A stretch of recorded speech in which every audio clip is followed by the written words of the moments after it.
নমস্কার। কালকে আমার মামা বাড়ির পুজো, তার স্মৃতিচারণ করেছিলাম কিছুটা। আজকে একটা ঘটনা পুজো সংক্রান্তই আমার মনে পড়ছে।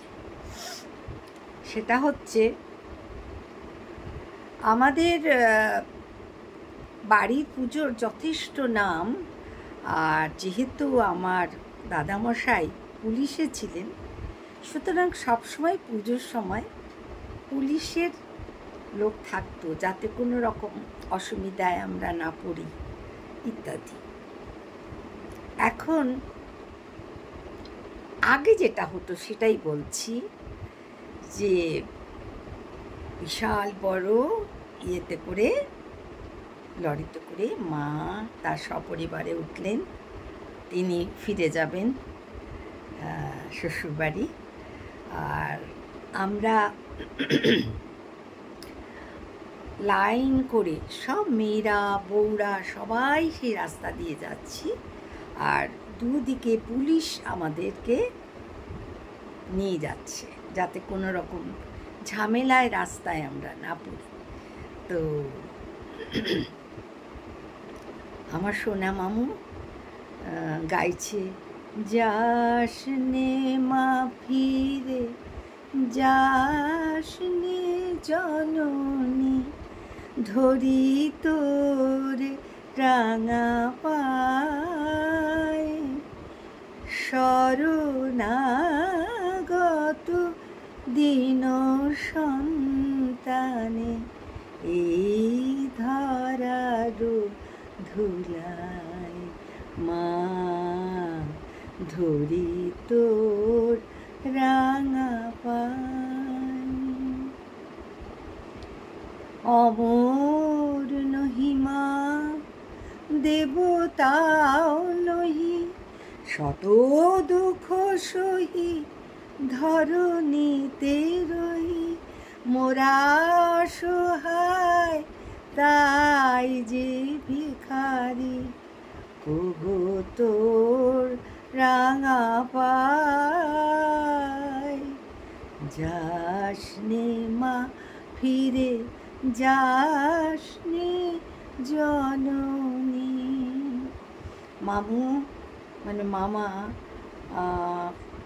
হারমোনিয়ামটা কাঁধে বেঁধে নিয়ে বাজাচ্ছেন, গাইছেন। আমরা সার করে মেয়েরা ছেলেরা সবাই গান করতে করতে, সেই একটা পুকুর আছে, বাঁধানো পুকুর, সবাই দাঁড়িয়ে আছে রায় সাহেবের বাড়ির পুজো বিসর্জন দেখবার জন্য। সেখানে কিছুটা ধুনুচি নাচ হলো, একদম পারিবারিক যেরকম হয়। তারপর মাকে 7 বার ঘোরানো হলো, ঘুরিয়ে বিসর্জন দেওয়া।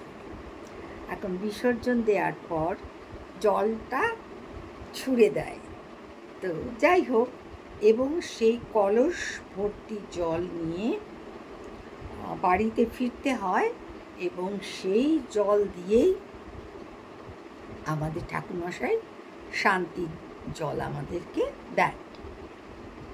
এবার কি হচ্ছে, একবার আমার সেজ মামার বড় ছেলে, তার মাথায় কলসি নেবার ভার পড়ল। সে মাকে নিরঞ্জন করিয়ে কলসিতে করে জল নিয়ে সে আসছে, এবং আমাদের মানে শহর থেকে অনেকটা ভেতরে হেঁটে হেঁটে হেঁটে হেঁটে আসতে হতো। তো তো সেই জায়গায় কি হচ্ছে, এইবার যখন বড়রা আস্তে আস্তে এগিয়ে গেছে, সেখানে নিমকি ভাজা হচ্ছে, নাড়ু করা হচ্ছে, সবাইকে প্রণাম করবে, বড়দেরকে বড়রা আশীর্বাদ করবে, ঠাকুরমশাই শান্তির জল দেবেন। এটা আমাদের একটা প্রথা, এবং বেশ অনেকক্ষণ ধরেই চলে। এখন সবাই তো আমরা উদ্দাম, সেই সব কোমর ধরে সাঁওতাল নৃত্য করে দিতাং দাং দিতাং দাং দাং দাং দাং দিতাং দাং, খুব নাচছে, সবাই খুব নাচছে।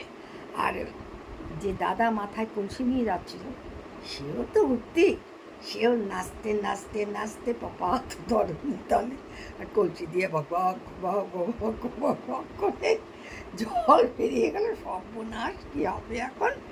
এই জলটা দিয়েই তো বিসর্জনেই ধর ধর ধর ধর একটু যেন জল থাকে। তারপরে কি যে আমাদের সঙ্গে যে ঢাকি আর কাসরকে বলছে খুব জোরে জোরে বাজা, খুব জোরে জোরে বাজা। তখন আর জোরে জোরে খুব জোরে জোরে বাজছে। আর দাদা তখন করেছে কি, পেছনের দিক দিয়ে গিয়ে কুয়োর থেকে জল ভর্তি করে আবার সুবোধ বালকের মতো সেটা নিয়ে এসে সেখানে দেওয়া হলো। কিছুটা জল ছিল। তারপরে আম্রপল্লব দিয়ে সেই আমাদের প্রত্যেককে শান্তির জল দেওয়া হলো। আমরা বড়দের প্রণাম করলাম, বড়রা আমাদের আশীর্বাদ করলো। তারপর বাড়িতে বানানো নাড়ু, তারপরে হচ্ছে নিমকি, এগুলো এরকম খোলায় করে সবাইকে দেওয়া হলো। সবাই আমরা একসঙ্গে বসলাম। বসে আমাদের বড়রা বসে হিসেব করতে লাগলো পুজোয় কতটা কী খরচা হয়েছে, সামনের বছর কী হবে, মানে পরের বছরের জন্য একটা পরিকল্পনা হয়ে থাকতো। ছোটরা না, বড়রাই করতো সেটা। হ্যাঁ, এইভাবে আমাদের পুজোর দিনটা আমরা শেষ করতাম। সেই পুজো ৭৬ পার করলো। হ্যাঁ, এখন বৈতা নদীর ধারে ট্রাকে করে নিয়ে যাওয়া হয়। সে বিশাল নদী, সেই নদীতে বিসর্জন দেয়া হয়। সঙ্গে গাড়ি যায়, ৩-৪টে গাড়ি যায়। অন্যরকম যুগের পরিবর্তনের সঙ্গে সব কিছুই তো পরিবর্তন হয়। কিন্তু এই ছোটোবেলার যে মজা, সেই মজাটা আমরা হারিয়ে ফেলেছি। আমরা খুব মিস করি। আমরা কিন্তু গল্প করতে বসলেই সেই ফিরে যাই ছোটোবেলায় আমরা কি করতাম, পুজোর সময় কি করতাম। সেই সুখের স্মৃতিগুলো স্মৃতি হিসেবেই থাক। আর নতুন আবার পুজো আসছে, পুজো সুসম্পন্ন হোক, ভগবতীর কাছে এইটুকু প্রার্থনা।